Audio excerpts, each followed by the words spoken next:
Hey folks, how is everyone doing? It is good Monday morning. We are getting ready to start our 2-day workshop. So if you are watching this live right now, I would love to know where you are checking in from. Jordan, let me know if you are seeing people trickle in. Jordan is our superhero when it comes to managing our community and live stream and all of that. He's my right hand man that makes sure everything is working behind the scenes. So I appreciate you, Jordan.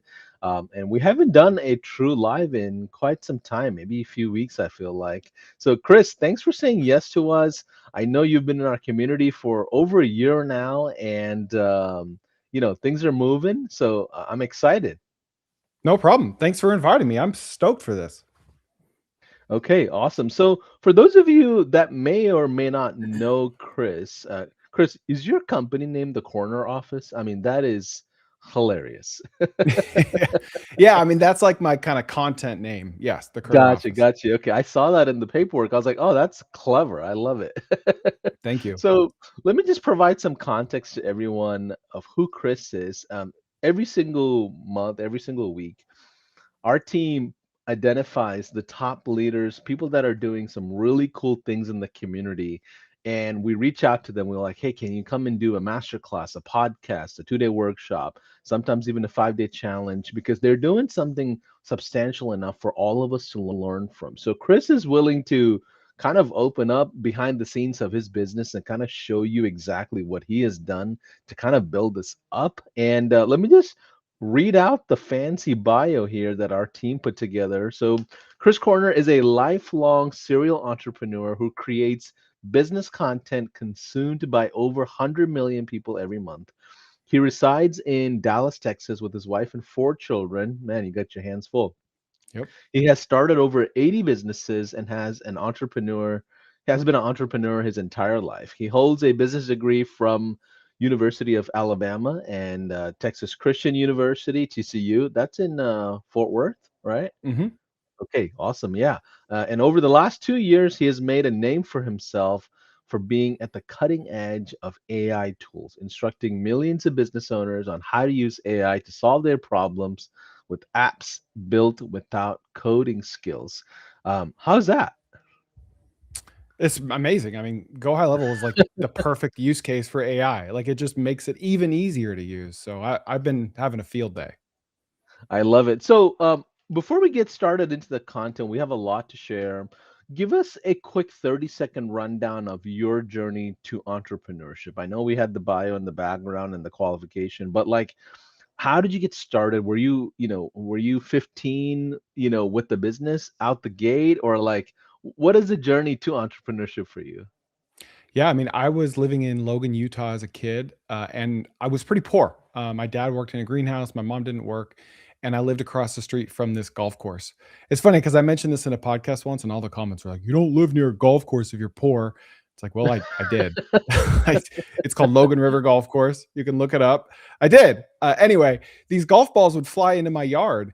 And I don't know why or how I got the idea, but it was just like, I should sell those. Those are free golf balls. And so I got a big 4x8 piece of plywood, some black spray paint, and just, wrote golf balls 3 for $1, leaned it up against my mailbox. And all summer I would just slang golf balls to 30, 40, 50-year-old dudes.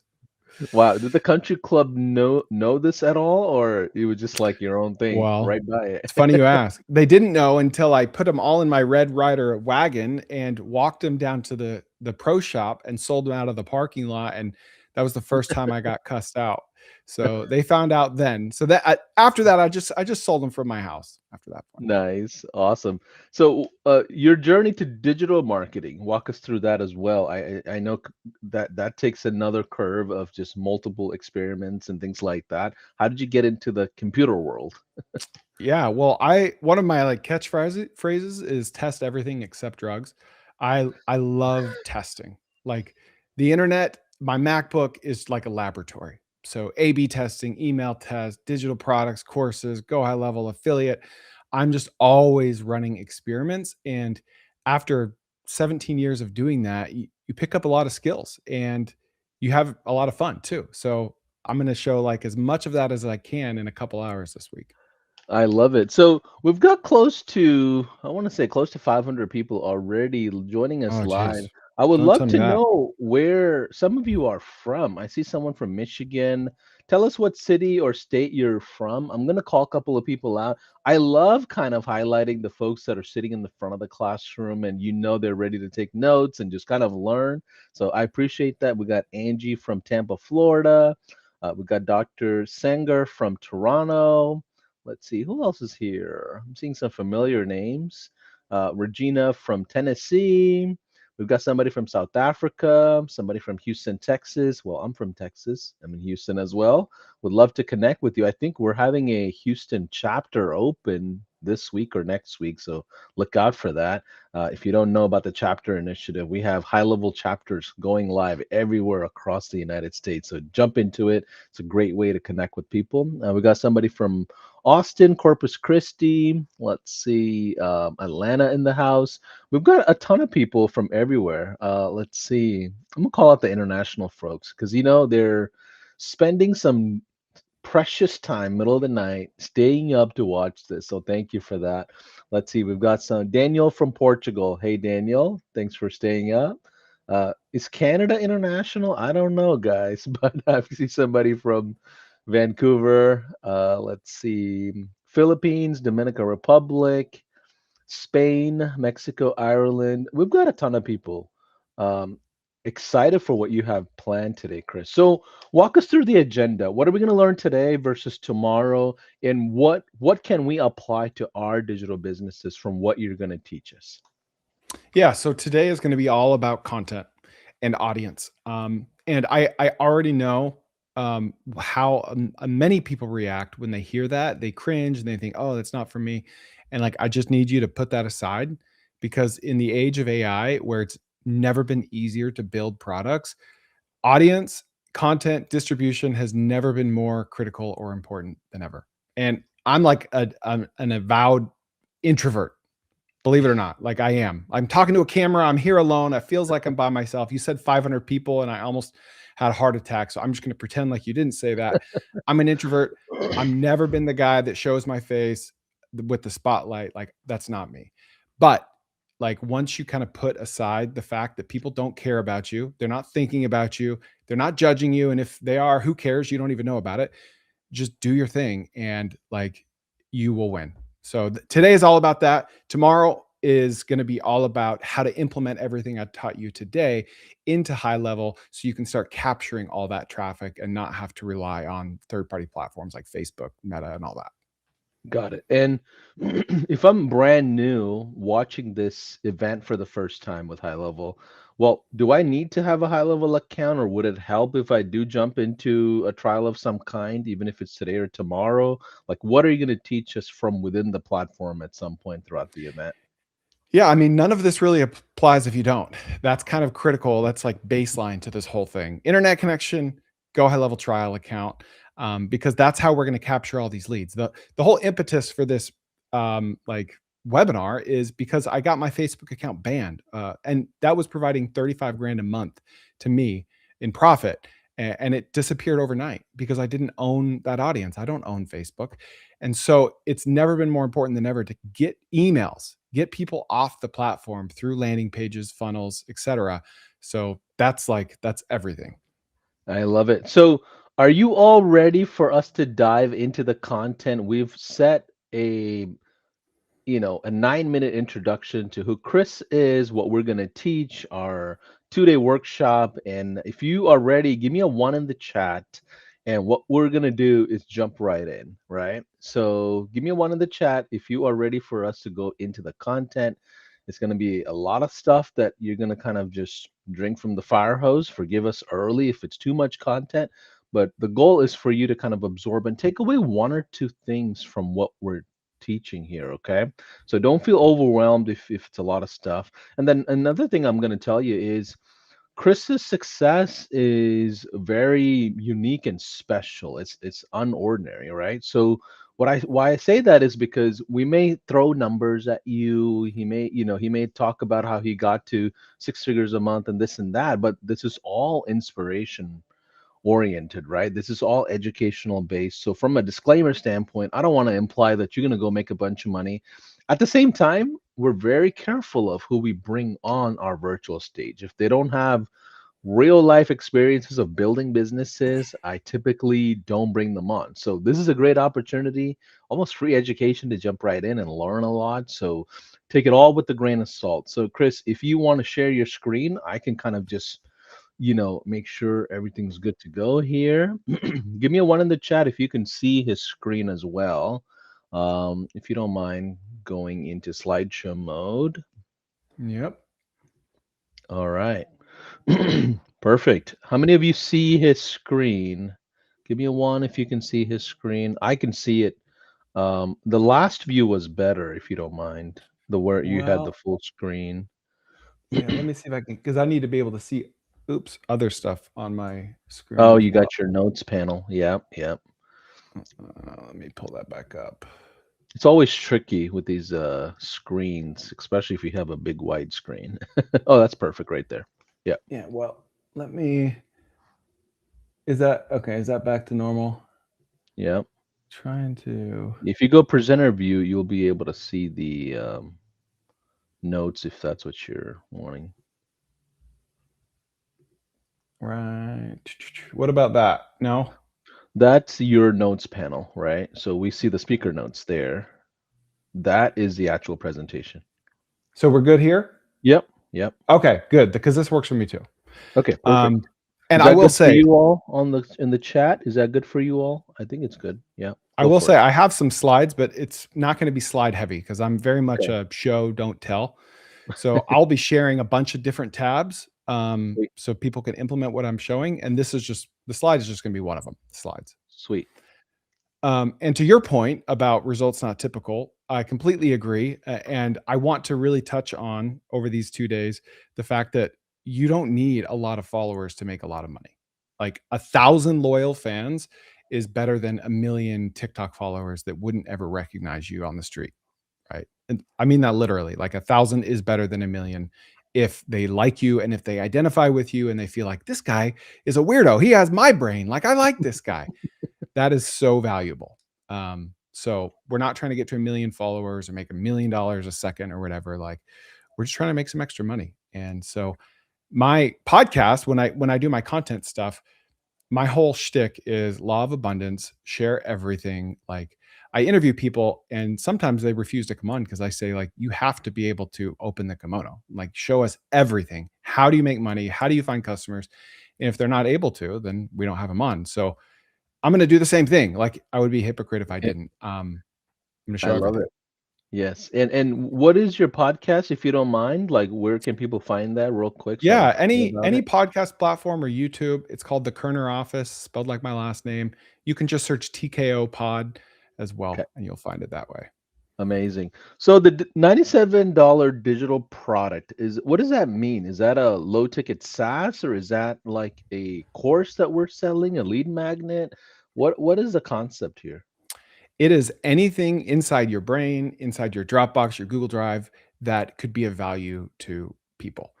Most people watching this already have something like that, some knowledge, insight, something, a PDF, a Google Drive folder, something that others would find valuable. The hard part is just finding those people. So that's what we're going to talk about. And then, yes, it typically would be in the form of a digital product. Got it. Um, okay, so I published a video to YouTube a few months ago that did some of what I'm doing today, which is like, hey, here's how I make money on Facebook specifically. And I shared my screen, I showed everything, and the video did great. And then the next day, Facebook banned me. They said it had nothing to do with the video, but of course, it had something to do with the video. It didn't make sense to me because Facebook wants more creators. That's why they pay creators, because they have more people viewing the content than they have good content. Last time you went to Facebook, you probably saw a bunch of AI slop. That's because they don't have anything better to show you. So Instagram does not really pay creators aside from like posts and carousels, but mostly they don't pay creators because they don't need to. They have a supply and demand balance, whereas on Facebook they have an imbalance, so they pay people, and so they banned my account. And so I was out on a run a day or two later, and I was thinking, like, how could I turn lemons into lemonade? I really truly believe that anything in life, either personal or business or otherwise, any bad thing, given enough time and perspective, can turn into a good thing, right? And so I thought, all right, how can I turn this into a good thing? And then I thought, well, man, a few months ago, I consulted a guy on how to grow his brand. We just did one-on-one Zooms. He paid me a bunch of money, and I never ever do one-on-one consulting because it's not super efficient. But I said, I'll do it if A, I can record this and share it as I will, and B, you pay me a lot of money. And so he said yes. And so I had all these recordings in my Google Drive, super tactical, how to go viral, how to hook people, how to retain people, which platforms, prefer which types of engagement. And I put it in a Google Drive, and I sent a bunch of like A/B test emails to my newsletter, and I ended up just selling a link to the Google Drive. That's it. Not like a community with moderators, just a link to a Google Drive for 97 bucks. And it made $120,000 profit in like 30 or 45 days. So Wow. everything I did to do that, I'm going to condense it down to the most critical, relevant points and share that today and tomorrow. And I'm just going to like ramble, and then I'll pause every now and then to catch a breath, and you can ask me questions. If you want to cut me off at any point, please don't hesitate. No, I'm just thinking about, was that your first time doing a digital product like that? Did you have some sort of audience, expertise? And the reason why I ask is because when we do these 2-day workshops, I usually take on the devil's advocate role on behalf Mm-hmm. of the audience. So I'm not questioning what you're doing. I'm just like, 120K is a lot of golf balls that I can resell, you know? Yeah. Yeah, I did. I mean, I had an audience, Yeah, mostly from short form content, which is what gotcha. all of today is about, is how to get that email audience from short form content. Got it. Let's get right into it. So you get banned from Facebook and they take off your revenue line essentially. Yep. Yeah. And so I went to my email list, and to make that money for this digital product, I never posted about it on Twitter or anywhere. I just sent this to segments of my email list. Um, and so should I go into the Yeah. retention gospel now? Is that good? Yeah. Go right into the content that you have planned. I'm just chatting with you as we go, and we're learning new things. Okay, cool. Well, first of all, short form video, before I talk about retention, short form video is the most asymmetric bet in the world. Okay. What is an asymmetric bet? It's like, imagine you had the Powerball $100 million lottery, and the lottery tickets were free. They were free. Buy as many as you want, right?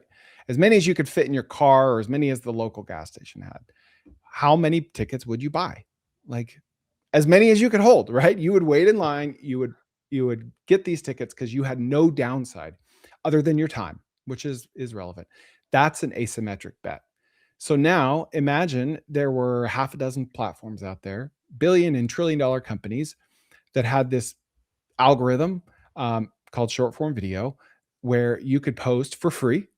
Use your phone that everyone has, take a video of yourself, be willing to cringe at yourself a little bit, post it, and every single time you hit post, it's a lottery ticket. You're playing the lottery for free with short form video. Um, we have it. Like, we have a free lottery. It's called short form video, and one of those videos could change your life. It might take you posting 10 of them, or 100, or 1,000, or 10,000, but if you keep learning every time you post, you will eventually win. It's inevitable. So if you're like me and you're introverted and you don't want to show your face, there are ways around that. You can do faceless content. You can do content about other people, um, and that works. Like, there are a lot of people that do that successfully. But B, I would suggest that you put that aside, because there are tools like HeyGen and Claude and all these AI video creation tools that make making faceless content easy, which means, like, there's a trade-off, that there's never been more demand for people to hear real stories from real people with their real faces out there in the world. So although you can do faceless stuff, I would recommend that you don't. You show your big beautiful face to the world. I think at the end of the day, the human to human connection is still important. And I think it's more relevant with all the AI content that's out there. And similar to you, Chris, as I've been in this digital marketing space for like 10 years now, I've become less extroverted and became more like an ambivert. Like I have my Hmm. timing, I have my social batteries that are good for certain times, and then eventually I'll get super tired pretty quick. Hmm. But when it comes to content, it's something that you kind of have to enjoy. You have to love what you're talking about. You have to love your business to be able to teach it. Otherwise, it just becomes really hard. Or love your customers more than like a family member, like we do at High Level, right? So something's got to give you that energy to keep going, in Hmm. my opinion. I'm glad you said that because I'm a big fan of chasing that energy.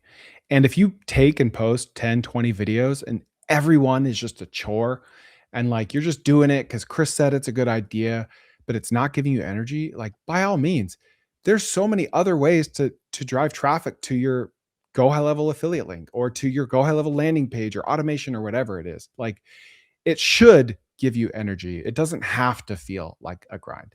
But at the same time, it's still work. Like it is still a grind. Even if you love what you do, it's still work. Um, Absolutely. So what is retention gospel compared to the short form lotto ticket you're talking about? yes. So the only thing that Twitter and Facebook and Instagram and Snapchat and all these platforms want, the only thing they want is our attention, right? And that comes with a trade-off. So know that yes, these short form video algorithms are incredible and innovative, but it's addictive. And we have all scrolled too many reels or TikToks and we hate it, right? So turn that addiction into a profit, turn your dopamine into profit. And we talk about dopamine a lot like it's a bad thing, and it's not. It's a good thing if if that dopamine drives us to action. Okay? So your dopamine should drive us to acting on something and not just consuming more information. Because then our receptors go bland and we're just like robots, like Wally, right? So let your dopamine drive you to action. So retention gospel. All these platforms want is more of our time. They want retention. They want us to retain on that video on the platform for as long as possible. So if we publish a video that prevents people from swiping away to the next video and keeps people on our video for as long as possible, then the more it does those two things, the more it's likely to go viral. And so, if I were to distill down how any algorithm works, whether it's for a long form tweet or a long form video on YouTube or a short form video, it doesn't matter. If someone's scrolling on, let's say, Instagram and they see your video and your hook, either visual or verbal or whatever, is compelling enough, then they won't swipe to the next one. They'll keep watching. And if something about that video intrinsically tells them there's a payoff at the end of this, right? There's something at the end of this that I need to get to, then they will keep watching. Okay. So let's say this video is about mowing the lawn. I love mowing my lawn. It's about mowing the lawn. And the first, you have 300 Instagram followers. These are your friends from high school. You've never created content. These are just people you know. And it just so happens that 100 of those friends also like mowing the lawn. Then that close circle is going to keep watching the video, and it's going to send Instagram a positive signal. And then Instagram's going to say, oh, all right, 100 people like this. Let's show it to 1,000 strangers that also like mowing the lawn. And it does. It goes a little more broad. Those people like it. It says, let's show it to 10,000 more who we think like mowing the lawn. It does, and it does well. The more they show it to a more and more broad audience, and the more that broad audience who has no clue who you are show positive signals, like they watch it, they like it, they don't swipe away, the more it's going to show it to more and more people. And so a lawn mowing video might cap out at 1 million views because there are only so many people that go to Instagram to watch lawn mowing videos. Whereas a video of like, something more broad, like eating food, could be seen by 100 million people. So just in general, that's how retention works. If we show the platforms that our video is keeping people on there longer than average, then it will keep showing it to more and more people until that wider group of people says, this is boring, I'm swiping away. Got it. So there's a science and an art behind the scenes of how these content is created. Exactly. Yeah, because if Susie in Omaha, Nebraska typically has 13-minute Instagram sessions, and our video, like let's say Susie watches on average a 20-second Instagram video, and our video keeps her there for 28 seconds, then it's like, all right, this is raising Susie's average consumption time by a little bit. So this is a good signal. We're going to show this to more and more people. Yeah. And one thing I always notice is it's a dynamic target, right? Each one of us have a certain interest at a certain time of your content consumption. Like 3 months ago, I was looking to buy an SUV, and my feeds were all about SUVs. Right Mhm. now, I'm looking at like NBA playoffs, and I'm like, now it's all about the Spurs and the Rockets and everything else around NBA. Like, so we all have like seasonalities of content that goes through different components. So the 100 out of the 300 may change all the time, where the Mhm. platform signals different things for you as you create more content. So is it important that our content stays the same, or can you create a bunch of random content that just shows, like a kind of like a blob of all content just to do Yeah. content? That's I'm so glad you asked that. It's important early on that we test a ton of stuff, not just like niches, but concepts, right? So let's say I love mowing the lawn. We're going to test carousels. We're going to test infographic posts, picture posts. We're going to test, talking head videos of me walking around the lawn, talking about my lawn. We're going to test all kinds of stuff. And then let's say like I don't really care what type of attention I bring. Like I'm going to sell a Go High Level product or sell a product on a Go High Level site or funnel. I don't care what it is, as long as it's something I'm interested in. Then I'll test like Taekwondo videos if that's what I'm into, or cooking videos. Like early on, test until you see two things happen. A, positive signals from the algorithm, and B, you like it. Like you genuinely like posting this, you like consuming this type of content, and it's something that you think could be sustainable. Now, I'll also say, in getting inspiration for how to post, what other people are doing, you need to create a separate Instagram account that is completely separate from the one where you're posting. So I have like a consumption Instagram account for research. And then I have a posting Instagram account for posting. Mm. That's the one I'm trying to grow. And then I have my for fun account, where that's where I go watch Theo Vaughn videos and fishing videos, because I don't want to muddy up the algorithm, right? So Ah, on my research account, I don't follow anyone. I don't want anyone to follow me. It's just blank. It's a dummy account. But I will start swiping reels and interacting and engaging with ones that are in my niche. So I can tell the algorithm more of this, show me more of this, more of this, more of this. And that will give me tons of inspiration of what my content should look like as well. that makes sense. So as a business owner, as an entrepreneur, what you're saying is it's okay to have multiple social accounts for certain uses, as long as you're productive and creating content and not losing sight of what you're doing there. Yes, but I will say, I forgot to finish the second part of that is test everything early. Once you find the thing that gives you energy and is sustainable and the algorithm likes, then you kind of got to stay in that groove, right? If you found success and passion in lawn mowing, you you don't want to get to 10,000 followers and then switch to Taekwondo. You're starting over. You can do that from a brand new account where you literally start over, and that's fine if you want to test that, cool. But like a lot of people, smart people say that like follower count doesn't matter, follower count's dead because it's all algorithm driven. That's somewhat true, but it's not totally true, because every follower you have, even if only 100, that's 100 data points for Instagram on what your archetype of viewer looks like. And so the more followers you have, the more data points Instagram has, and the better and more accurate Instagram will be at showing your content to the right type of people. And so if you have 10,000 people that love mowing lawns, the, even if 1,000 of those people love Taekwondo, they don't want to hear about it from you. You're the lawn mowing guy in their head now. It doesn't matter if they also like it. They already get that from other people. So you got to stay in that groove, or you got to start a new account. Yeah, I love this, Chris, because the alignment we have to remind ourselves here is that we have a $97 product we're launching, Mhm. right? At some point, as your audience grows, your channels grow, The goal is to make sure the offer matches the audience.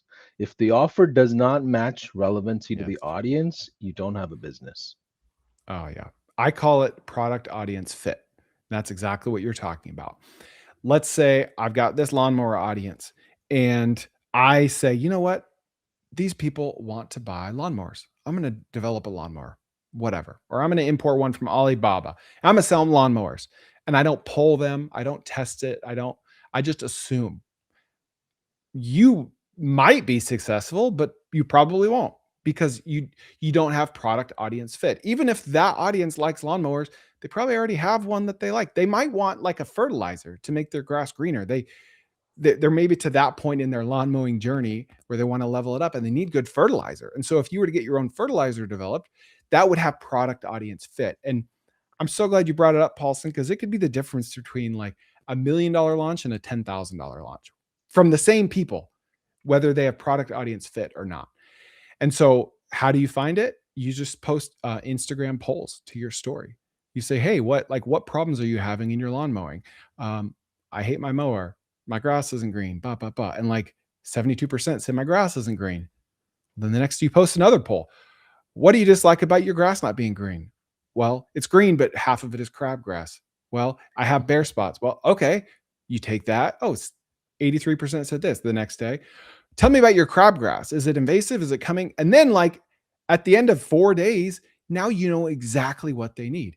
They need granules, not a spray, for crabgrass in the southeastern United States that emerges in March. Like, you can learn all that. You don't have to guess what they want. So then when you have a big launch a month later, you'll get 1,000 people to convert instead of 10, right?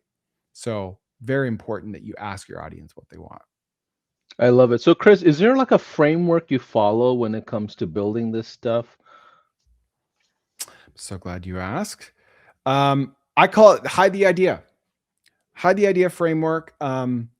So you start with a hook, and my kind of classic hook, if you haven't followed me, is I'm going to share a different screen here. I posted 20 or 30 times back in 2024. I had no success. I started a brand new account. I had no audience. And I saw this cool video on my research account of a perfume vending machine. And I was like, that is amazing. I'm going to post about that. If I had a perfume vending machine, here's how I would profit from it. And so I edited it myself. I scripted it myself. And I don't know what the reason was, but I started the video. This is the exact video that first went viral for me. I started it with this hook. Look at this freaking guy right here. This guy invented a vending machine that sprays cologne for $1. The profit margin is 92%. And if you really want to get smart with it, you'd put a QR code by each bottle of cologne where you can scan and buy it with an affiliate link drop shipped from someone else's website. You do no work and you make 15 times what you'd make on one spray. Put these out. So we won't watch the whole thing, but I started with, look at this freaking guy right here. And it went viral. Now, it wasn't the only reason it went viral, but I looked at my analytics that all the platforms show us, and the swipe away rate was amazing. People weren't swiping away. So then across platforms, it got like 20 million views, which I was getting like 200 views. So then I'm like, well, let's try this. Look at this freaking thing right here. New trend alert. Oh, look at this freaking thing right here. 20 million views. How about this? Would you look at this freaking thing right here? So that became like my catchphrase by accident, right? Because Wow. my swipe away rate was super, super good, AKA low, when I used that hook. So you've got to have a good hook. Wow. So the idea here is to keep the people on the platform at all cost. Yes, for sure. Is this helping you guys? Are you guys following? Let me see where the audience is here on the comments. Okay. Cool. Awesome. Let's keep going, Chris. Okay, so that's the hook. Call to action. I won't talk about that now. I want to talk about the hide the idea, HTI, whatever. Hide the idea framework. For instance, on the perfume vending machine, that went viral despite the fact that I had no idea about retention or hiding the idea at that point. Sometimes you get lucky and, good is the enemy of great, and 10 million views could have looked like 20 million views with a better hook or the right kind of retention hide the idea tactic. So if I was posting a video about lawn mowing, my hook would be something like, I can't believe that my grass got so green from this one simple trick. Okay, that's a hook. Like, okay, that's doing two things in one. It's a hook because it has your audience. Now, my wife would keep swiping, but my audience, they're going to stick around. It's hooking them, but it's also telling them like you're going to give them something very specific, something that makes their grass green. So then after the hook, I'm not going to say the product is greener grass 2000. Find it at Home Depot and Lowe's. No, I'm going to say, so here's what was happening. The other day I was out mowing the lawn and I noticed this bare spot. I'm like, what do I do? So I started asking ChatGPT. I start testing things. I buy all these granules. Dude, I test this, and I'm going to show before and afters. And the whole time they're like, what is the thing? Why are you hiding the idea? And then as long as you actually deliver what you promise in the beginning, then at the end, people are like, oh my gosh, that was worth it. That was worth the wait. I never would have thought to add, vinegar. I'm just making this up. Vinegar will kill your grass, right? I never would have thought to add vinegar to a homemade solution for an all natural, way to green my grass. So they're going to engage at the end because the hook delivered, or the retention hack delivered on what you promised. That engagement is going to further drive the algorithm. Your watch time will be off the chart. In the case of that person, it might be 100%, it might be 200% because they watch it twice. So I watch YouTube videos so often where in the beginning they give away the big secret, right? And the video might be viral, but just because it was viral doesn't mean it could have been 10 times more viral had they kind of kept the big secret at the end, therefore increased the average view duration for everyone. Got it. So when it comes to launching a product, right, are these the initial steps, like the curation of the audience, the curation of the list? When we talk about social audience, how do they get to your email list? Like you got banned from Facebook, right? How did you Mhm. move these people into the email? Like walk us through the mechanics a little bit so we have like a North Star to kind of plan against. Yeah, great point. So I'll walk through that on like a, no pun intended, in a high level basis, but Okay, then tomorrow I'm going to show like the actual snapshots and stuff. So sweet. Okay. this is this is my Instagram, and what you don't want to do is give people a link tree, right? We've all seen Linktree. Most of us know what it is. It's a link that you click on that has a bunch of other links. I used to use it, but then I tested it and it's bad. Like it's not good because it gives people analysis paralysis. It's like going into Cheesecake Factory and they give you a menu the size of the Bible and you're like, I need like 3 more hours. I don't know what I want. And you might just walk out because you don't know what to order. Whereas in and out, you walk in and you're like, I'll have a double animals with animal style fries, right? Because what else do I order? So I have four things for people to click. I have no link tree. I don't want them to go anywhere before they click because every click, every piece of friction between you and the end goal, whether it's a free subscription to a newsletter or a $97 whatever, like every piece of friction means a double digit drop off in conversion rate, right? So, to answer your question, high level, what we want to do is lead them off the platform to get their email. In this case, it's going to be a Go High Level landing page linked to a funnel, right? And it's going to have a thank you page and a welcome email. But then more strategically over time, we're going to email them things. It could be a $97 playbook a year later. It could be a $97 playbook the next day. Um, there's two times when an email subscriber loves you the most, is the most loyal to you.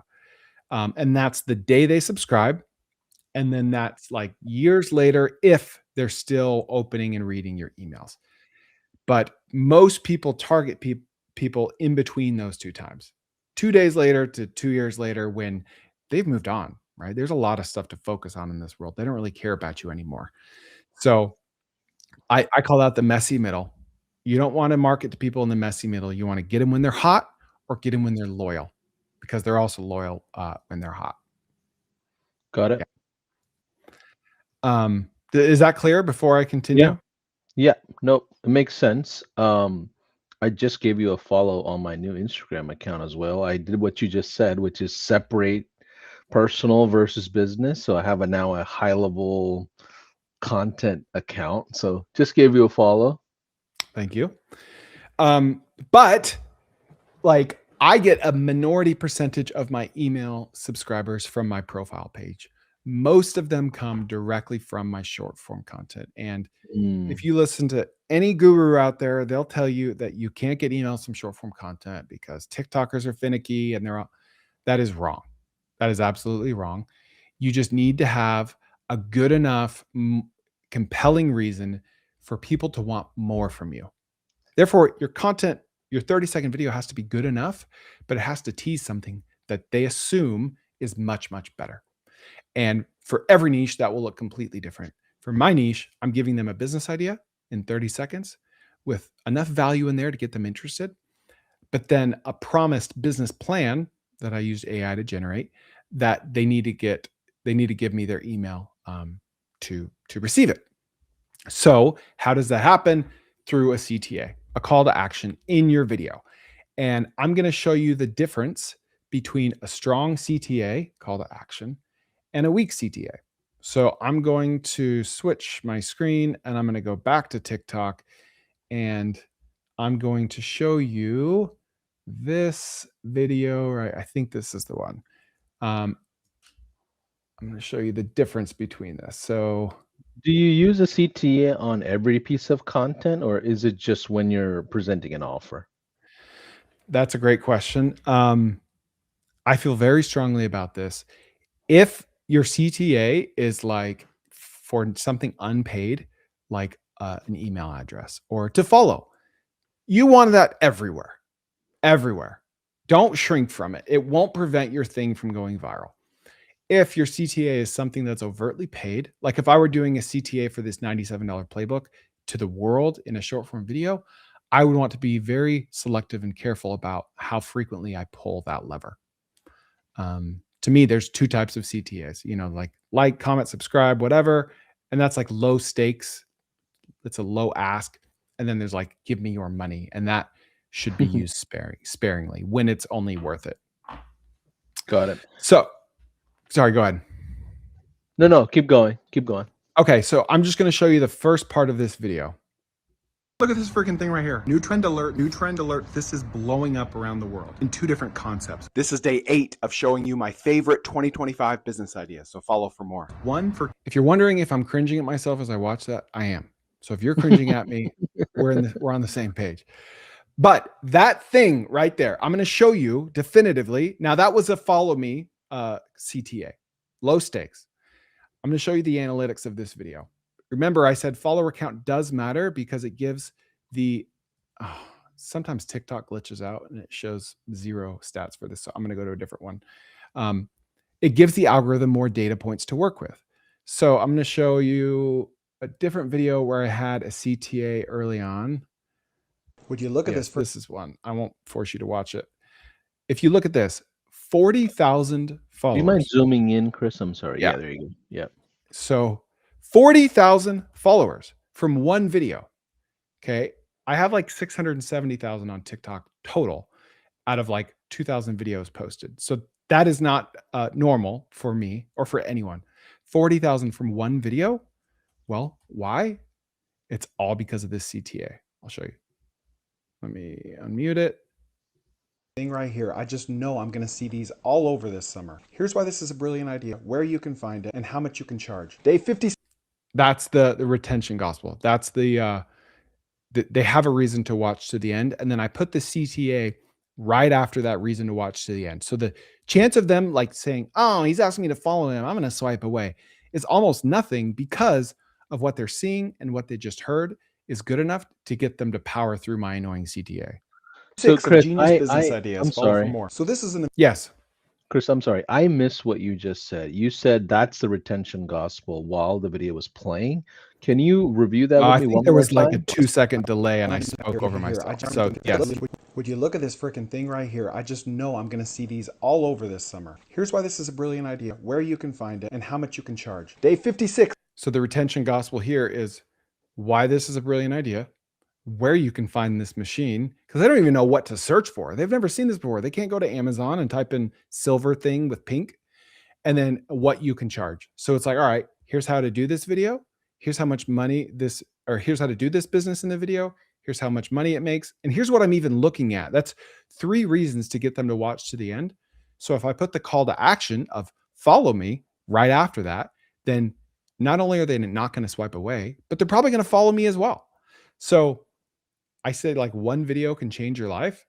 This video can bring you from 200 followers to 40,200 followers because the call to action is so strong. Got it. So what you're saying here is when you say, here's a brilliant idea, what you're implying to the audience there is keep watching. Here's why there's something more to just the beginning of the video. Let me explain this over. So it's almost like stick with me for another 2 minutes or something so you can get the full scope of my content. Exactly. Yes.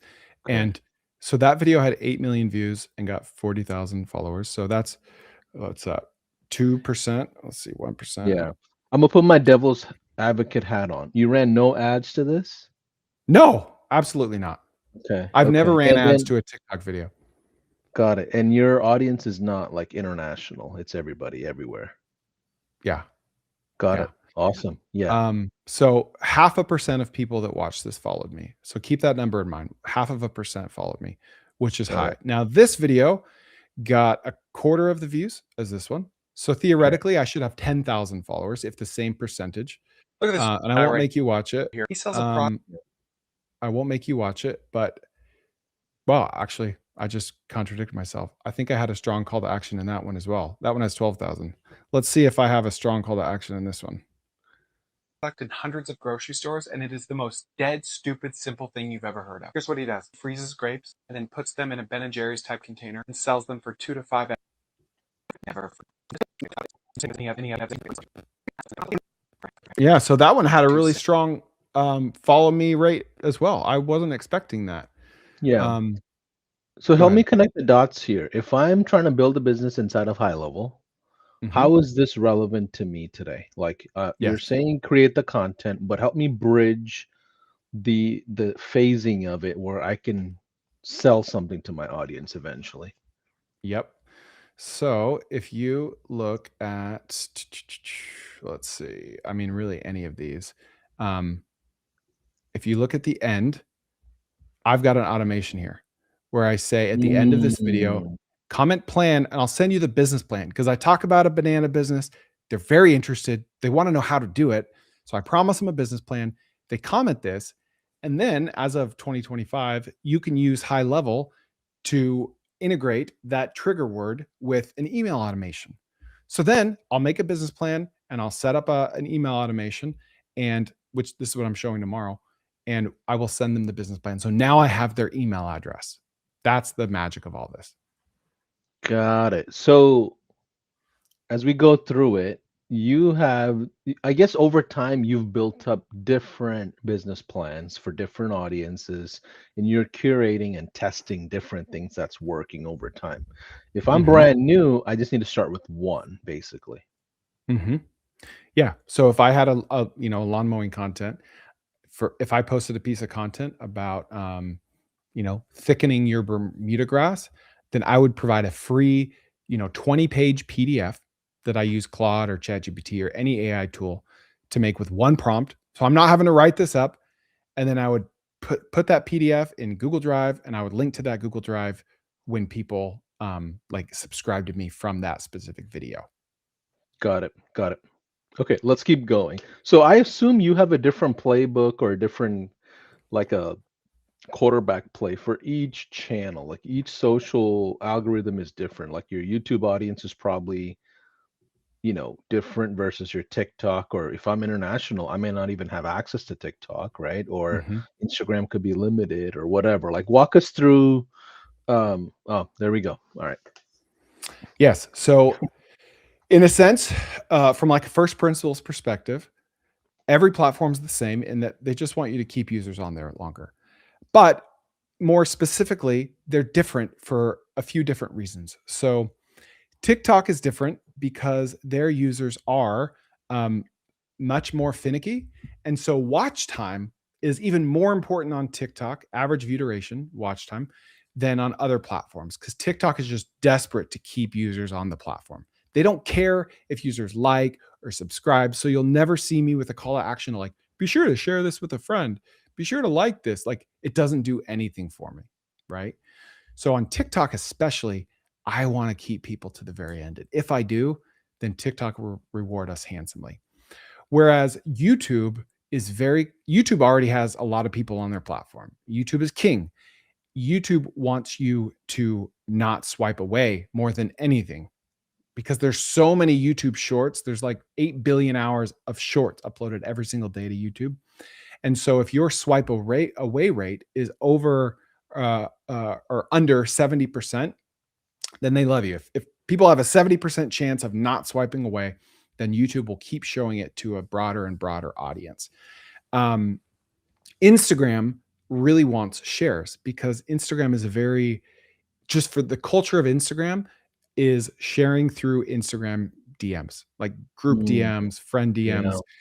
And so if you have watch time and a high share rate, and on Instagram, a high share rate would be 2%. So not 2% of your views, but 2% of your unique viewers. If they're sharing it, then YouTube will, or Instagram will reward you handsomely. We haven't even talked about LinkedIn and Twitter, two very, very incredibly valuable platforms. LinkedIn wants early engagement in the replies for whatever reason. And so to hack that, there are like LinkedIn engagement groups out there where you and 9 other people can make a pact to just engage with each other's stuff. And it seems kind of corny and hokey, but it really, really works. If in the first hour, LinkedIn sees that people are engaging with it, with your piece of content. And on Twitter, Twitter really needs more users, even though they've been around for ages. They're struggling. Like they only have 200 million daily active users, which is the lowest of everything we're talking about. And so Twitter doesn't just want to see shares, but they want to see that you're sharing or that people are sharing your tweet with people off the platform. So if you're copying the URL, Twitter will reward you handsomely. So on my tweets, you'll see me occasionally ask people to share it with someone that's not on Twitter specifically. And it seems like dumb. It's like, well, if people are going to share it, they're going to share it. Like you don't need to tell them to share it. You do, because they won't think of it. They'll forget. And so that little call to action can make all the difference. I love it. Chris, I got a question for you as we go further into kind of building the email component of it or the organic component. So the school of thought I'm having is like if I'm a digital marketing agency or a consultant or someone who's working locally in a city or an industry, like what about the industry side, the niche side? What if I just work with plumbers, right? Do I Mhm. create content just for plumbers, or should I take, Paulson Thomas as a bigger personal brand and see what works, like, as a digital product? Like, help me kind of navigate through those, dilemmas I would run into as a digital marketer. Like, Yeah. do I, you know, do I go with industry specific, like just go all in on LinkedIn and nothing else because I'm focused on accounting? Great question. First of all, no niche is too small, right? There's 8 billion of us. We're mostly all connected to the internet. Like if you wanted to do like Jewish plumbers living in upstate New York, fine, right? Because those people will be so loyal to you. Even if there's only 100 of them, they will be so loyal to you that those 100 people will be more valuable than 10,000 people that are less loyal to you, right? So that is a valid route to go. Just plumbers or just whatever, plumbers in Omaha, Nebraska. Yes, you can win at that.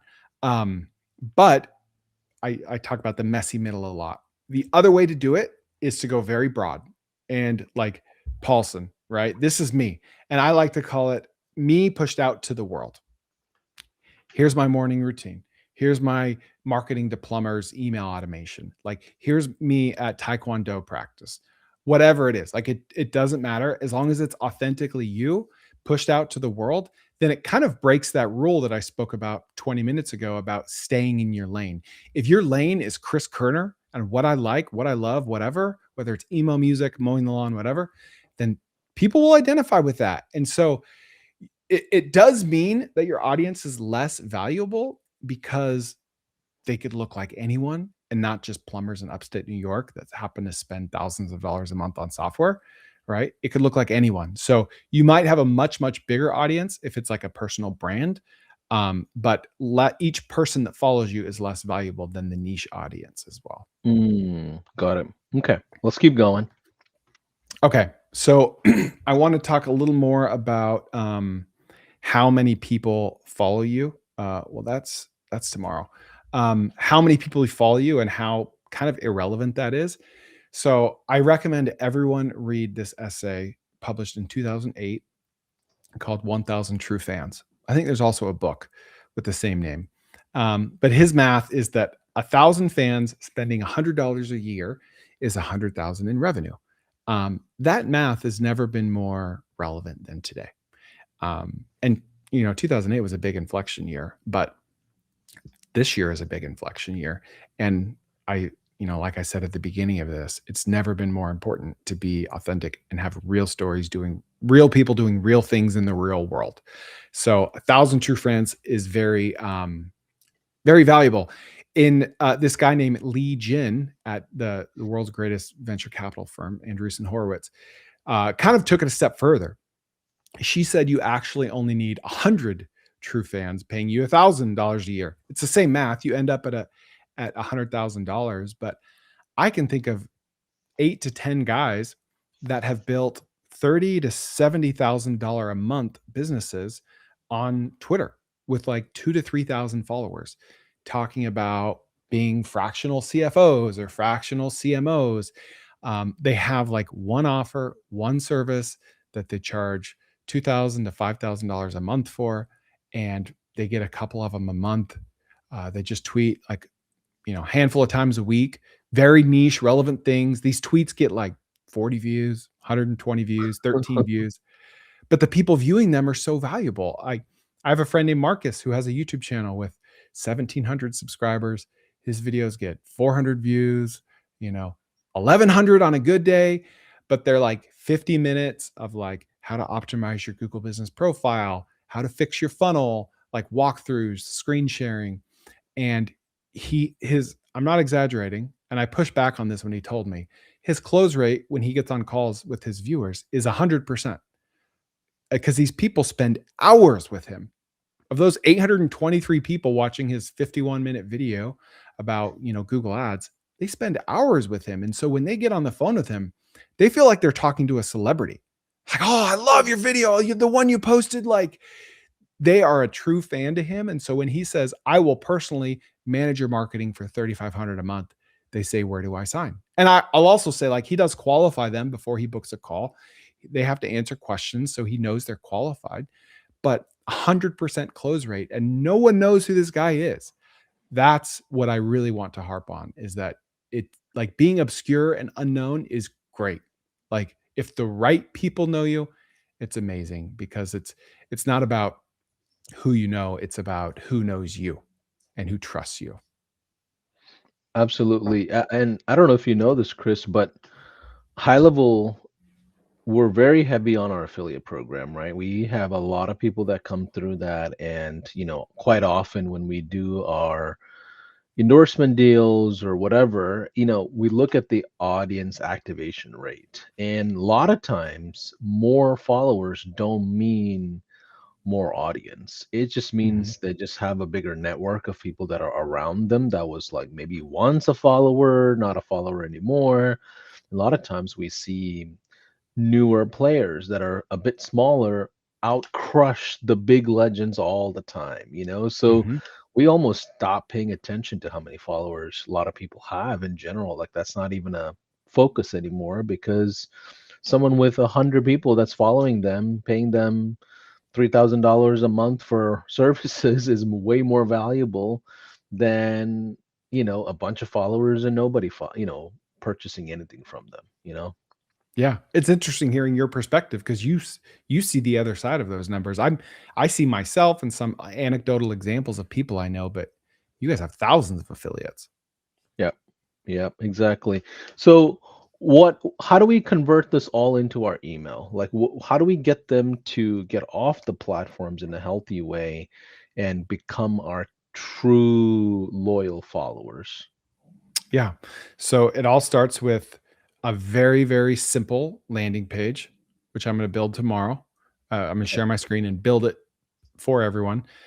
like almost nothing on there to click. You don't need their phone number, their address. You need their email.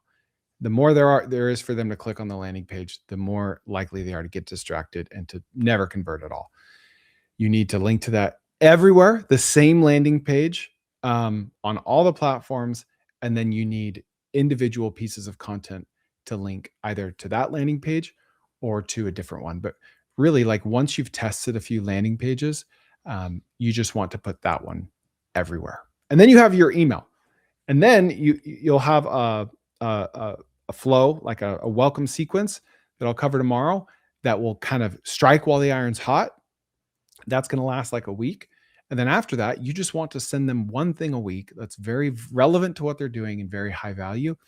And then you can pull that launch lever, whether it's a $97 playbook or whatever, at any point in the future. That's the name of the game. Got it.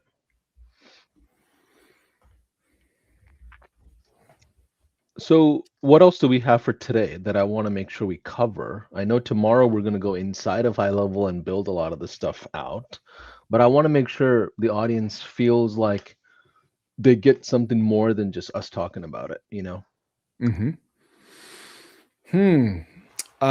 Well, I could continue talking about, getting more eyeballs and platform specific things on generating attention. Yeah. But What do you guys want to do? Walk us, give us your feedback. Do you use the social planner at all inside of HighLevel to manage all these different platforms? Or how do I you don't actually use that.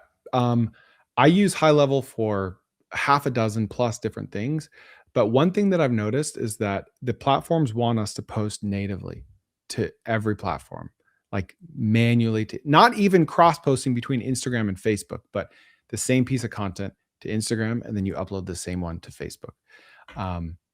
The platform sees that as like more effort, that you're more engaged. And I've noticed using like any like cross posting tool or anything, that your content isn't likely to do as well, which I hate to say. I would love for the convenience of that because it works great. I've tried it. But that's just what I've noticed. Got it. Okay, awesome. So why don't we do this for today? Why don't we do a Q&A with everything we talked about from a strategy standpoint? Tomorrow, just so everyone understands, we are going to go inside of HighLevel and build all these things out with Chris, okay? We're going to walk through the snapshot. We're going to walk through the automations, the comment flow, the triggers, the pipelines, everything that's kind of part of what we're teaching. What we didn't want to do today is do both and then kind of overwhelm everybody. I know that was kind of Chris's intention, right? Well, also, Paulson, I'm eating my own dog food here, right? I got to give them a reason to come back. This is a retention gospel, right? I'm opening the kimono. I'm telling you guys what my intent is here. I love it. So if you're down for it, let's do like a 15-minute Q&A. For those of you that have specific questions that are relevant to you, type in the letter Q or the word question before you put out your question. So that way I can recognize the question you have versus just a comment. That's just, I'm just getting thousands of comments here, right? So help me kind of find you and your question. And we'll do, so it's 12:03 now. Somebody's asking, are we really live? Yes, we are really live. So, okay, Chris got a question. Chris is asking, let's see. Chris just put Q. I didn't see the question itself. So put the letter Q and the question together so I can see it. Okay, so Braxton Wood said, I'm curious to hear Chris say where he generates more leads, TikTok or Instagram?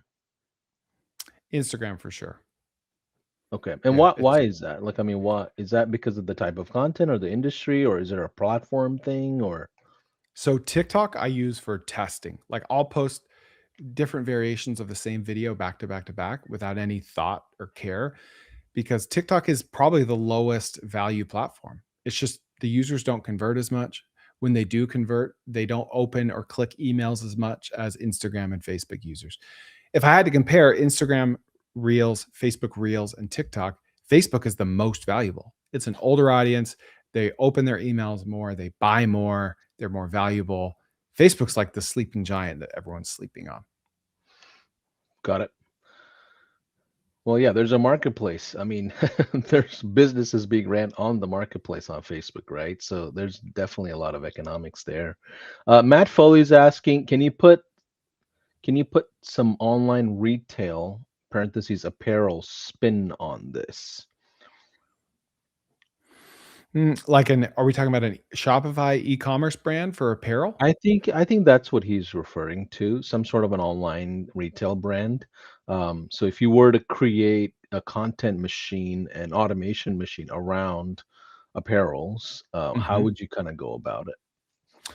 Yeah, I would just make UGC, user generated content. I would encourage all of my users to do unboxing videos. I would give them coupons or promo codes if they made unboxing videos and posted them or sent them to us to post. That's like an amazingly like high surface area opportunity to get a ton of free content. Oftentimes people don't even need an incentive. They're happy to make a video. So don't waste that. And if that is like your one thing that you're doing, then make all of your content about that business. Not just like, hey, buy our new shirt, but like, here's how we source high quality fabric, right? Like behind the scenes of how you're building and running and growing your business. Don't be afraid to show that because someone might just find that interesting and therefore go buy 4 shirts because they find your business interesting. You don't have to like directly sell to people. In fact, usually it's better that you don't. Makes sense.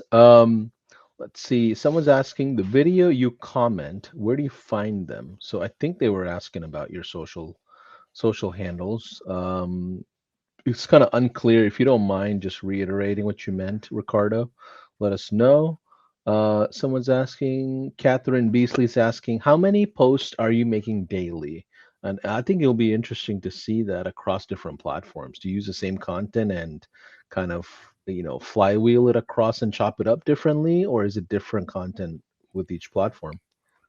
Yeah. So we post 2 long form audio episodes every week, 3 long form video episodes every week, and 2 of the video and audio are the same.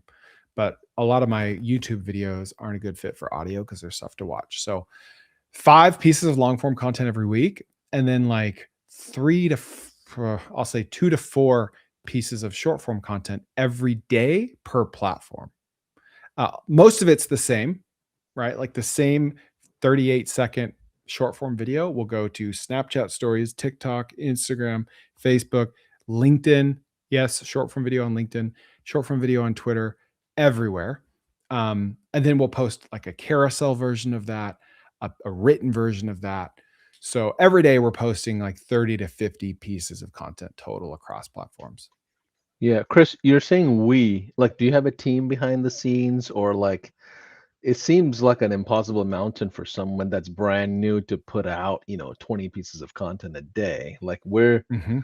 did you start that way, or like give No. us? Yeah, yeah. So I've had a pretty strong team for about 6 months now, but the first 400 videos I posted, I I filmed myself, I edited myself in CapCut, and now Instagram has an editing app called Edits, which I like better. So I did all of that myself. I posted, scripted, took like while I was running other businesses, super busy, all of it myself. You don't need a team, and even now, my team is mostly virtual assistants that are quite affordable. Got it. Makes sense. Let's see. You know what? I forgot to throw the question on the stream. Karen's asking, what do we need to do to start posting on YouTube or other platforms? So, I mean, that's a broad question, but I would say first start with an offer and an audience and make sense something that you want to do long term. Mhm. Yeah, write out a list of potential things that you're interested in that you could monetize. So there's this thing called the am I able to share my screen again? Yeah, yeah, for sure. All right, so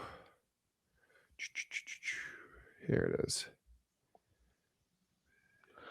Keep those questions coming, you guys. I see them coming in. We're gonna get to all of them actually, because our content today, we don't want to waste too much time on presenting PowerPoint. So this is even better in my opinion for you to kind of be able to get your questions answered.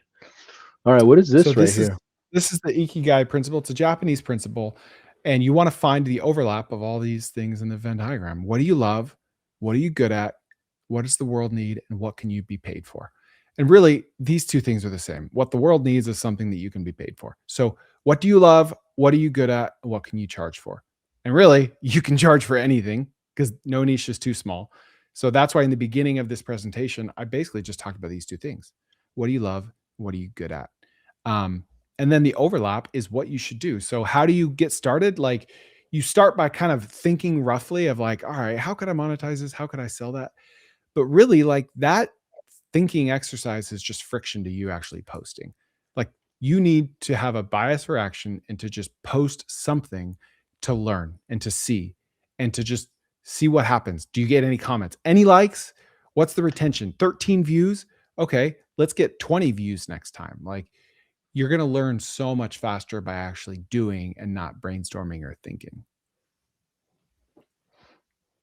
I love that. Because I think this gives you a starting point of where you even begin your testing, right? Especially if you're brand new. And what about Chris? If I already have an audience, should I pivot because I don't have a certain focus, or like, how do I go to the third step if I'm already on my second step? It just depends if you like that audience, if you like the type of content you're posting about. But I wouldn't ever throw it away. Like if you want to try a different niche, then just start a new social handle and start posting that new niche from there. Got it. Okay. Let's see here. Let me go back to the questions here. We've got Laura asking, what about scheduling posts on each platform, still within the platform, but not chaotic posting and not a third-party platform? Do you schedule posts at all ahead of time? We don't. I've also noticed an inverse correlation between that and success. I don't. I can't prove it. I know people that do schedule just fine, but I also know people that get really hung up on time of day, and the platforms kind of throw us off because they'll show you like heat maps of when your viewers are most likely to be on the platform. I've noticed zero correlation. Like if you post something at 2 in the morning, then A, your viewers aren't really there yet, but B, your competitors, aka the other people in your niche, aren't posting either. So just because it's the middle of the night doesn't mean that the supply, like there's no demand. It just means there's much less supply of the video too. So oftentimes, now I don't normally post at 2 a.m., but if I were to, I know what would happen. It would be really slow. And then around 8 or 9 in the morning, it would start to take off as people wake up. So don't obsess over like what time of the day to post.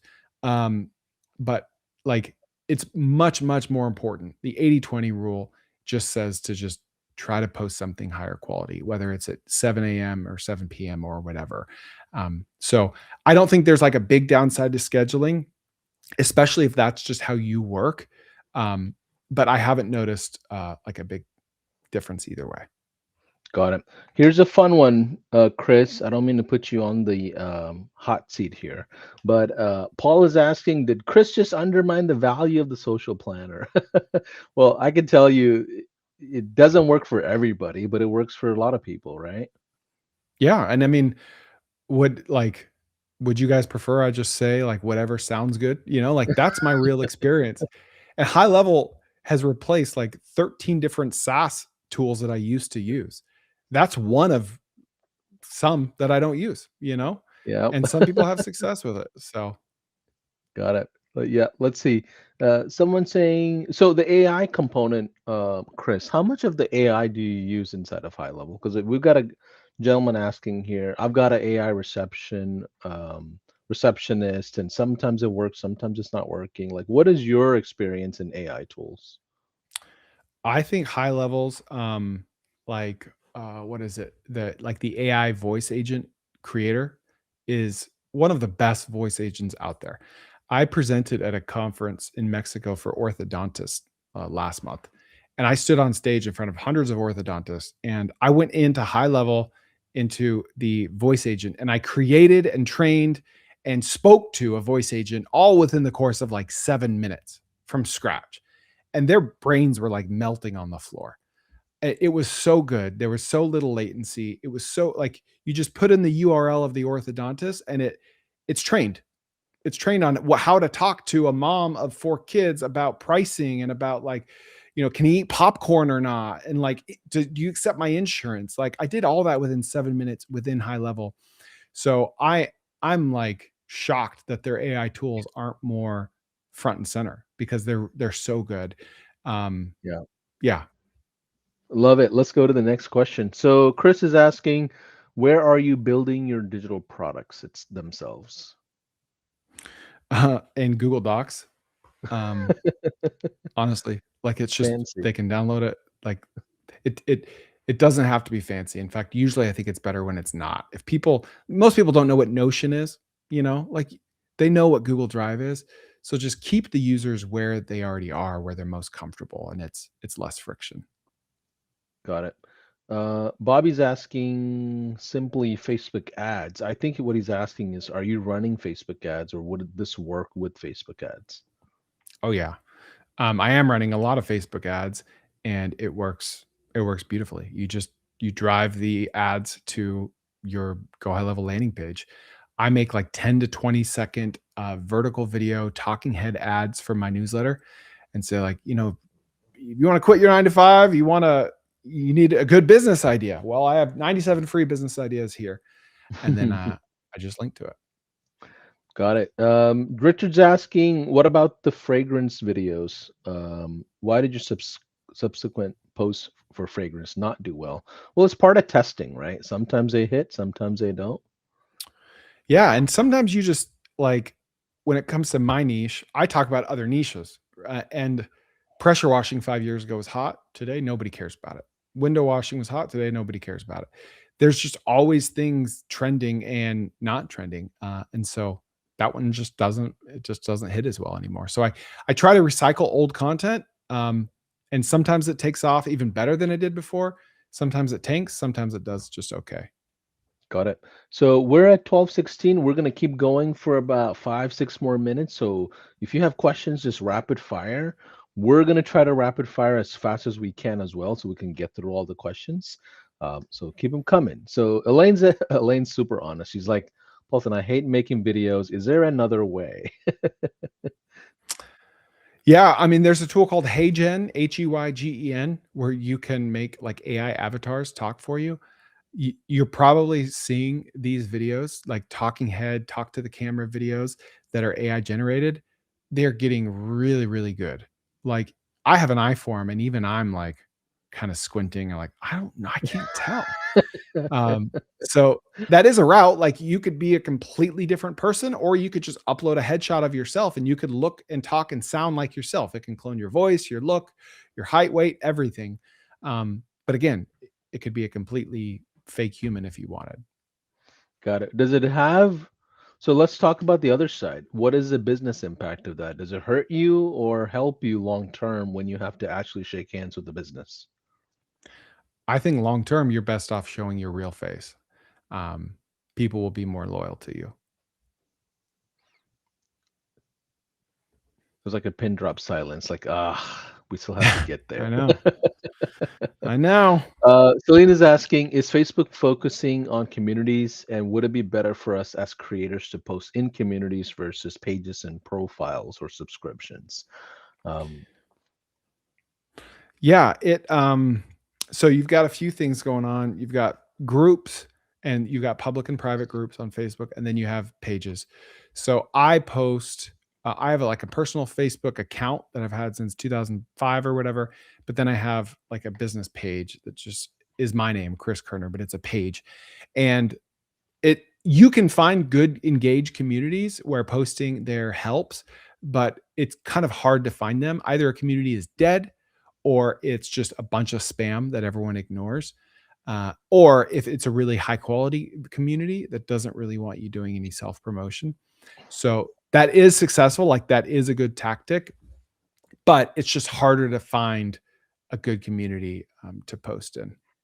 yeah, one thing I'll add here is I hear from Chase Buckner, who is our um, product guy, right? He's you guys know who Chase is. He's really high on the Go Collab community. Now you can stream in there, you can post a lot of content in there, a lot of videos. Like, so we're seeing a good amount of influencers build a Go Collab community on top of what they already have, because in some sense you have to have like an insurance plan for all your audience management. At some point you might Mhm. find a platform just shutting down something and you're just kind of SOL because they just one night just switched, right? So we've all been in the world of marketing long enough to know when those switches happen, people lose businesses, right? Just overnight. So yeah, Go Collab is something I would pay attention to, where you own your own community at the end of the day. Just like how what Chris is teaching is really simple: build your audience, but move them to an email list at some point so you can own your actual audience and it's not on another person's platform, right? Can you comment on Yep. that, Chris? Yeah, I mean that's the whole reason we're here is because I got cut off on Facebook. I had 1.5 million followers on Facebook. Um, so I had to learn the hard way. But I had been like siphoning off emails from Facebook all the while. I had that insurance policy where I was able to monetize it, but most people don't. Like, believe it or not, most creators are not collecting emails. They're just hoping and praying that they never get kicked off the platform. Got it. Patrick is asking, how is this different or better than ManyChat? I think that there's a couple things that it can't do, but those things that Go High Level can't do are things that I don't ever use on ManyChat, with like auto DMing people right when they follow you. That's one thing that ManyChat does that Go High Level doesn't, but it's not something that I would ever suggest because it's really spammy and it's just not best practices. Whereas people are now conditioned to comment something and get more info. Like it's not just something that internet marketers do anymore. Everyone does it. They're used to doing it. So that's like ManyChat's most important feature. But there was a time before I started using Go High Levels version, I was paying ManyChat $500 a month for all the context that I had saved up in there. So, Got and it. all it was doing is what Go High Level can do today. Got it. Makes sense. So there's a lot of questions still coming in. So Chris, if you can take some time of your day later on, or your team can just go through and add some comments there, that'll be appreciated. So walk us through what we're going to learn tomorrow, and we'll call it a day for today. Yeah. So today is basically everything that happens before they click, right? How do you get them to click? That's what today is. What happens after they click? That's what tomorrow. They're going to go to a landing page. They're going to give you their email. Then they're going to go into a funnel. And then we're going to start sending A/B test emails to them so we can learn what is the best way to approach this person to increase the likelihood of them buying from me. Okay, awesome. Well, we'll see everybody tomorrow, same time. For those of you that are international, it's 12 o'clock noon New York time, Eastern. We're in Central Time. Chris, you're in Dallas, right? So we're in Mhm. Central Time. So 11 a.m. our time, 12 o'clock Eastern Time. And tomorrow we'll go for probably a little longer because we're going to have a lot of stuff to build out and then a bigger Q&A. But bye for now. Take care. All right. Thanks, guys.